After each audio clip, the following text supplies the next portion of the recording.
Hello, I am Nate Peters, and this is my science fair project. We are trying to find out whether you get more or less wet running in the rain versus walking. We're going to test this by filling all of these containers with water, and we have poked holes in the bottom. The water is going to fall through the holes, simulating rain. How's your campaign, Dad?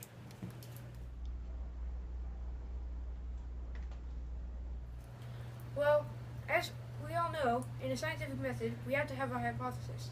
I believe that you'll get more wet running, because not only will you have water falling onto you, you'll also be running into the droplets that are already in the air. Now, because of this, we had to add this backboard to simulate water hitting the front of you. The water will hit that, and then go into the main area.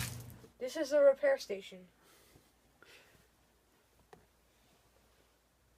Some of the wheels tend to fall off a lot, so we just hot glue them back on, because if we use nails then it would go through way too far. But it does take a while. This is the first test.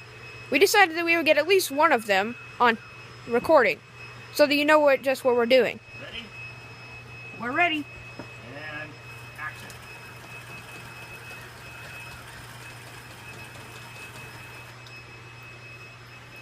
Seems like it's collected water.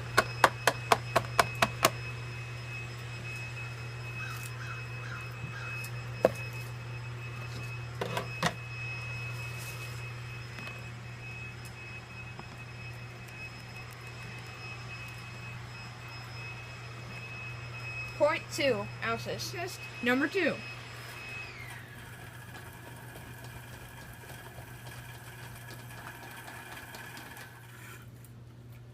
Unsuccessful test.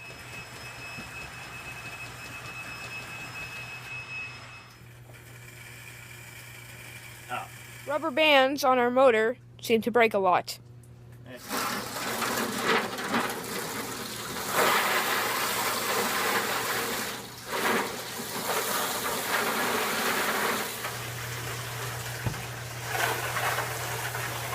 We are go.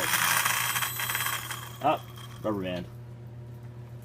Rubber band failure. Action.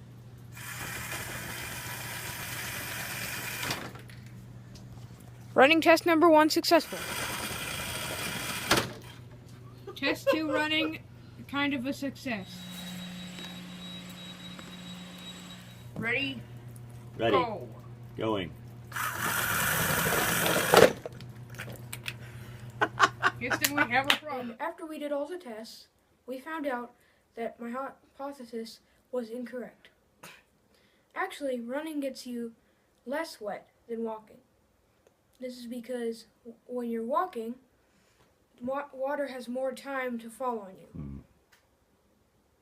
And when you're running, then you're going through the water faster, so the water doesn't have as much time to fall on you.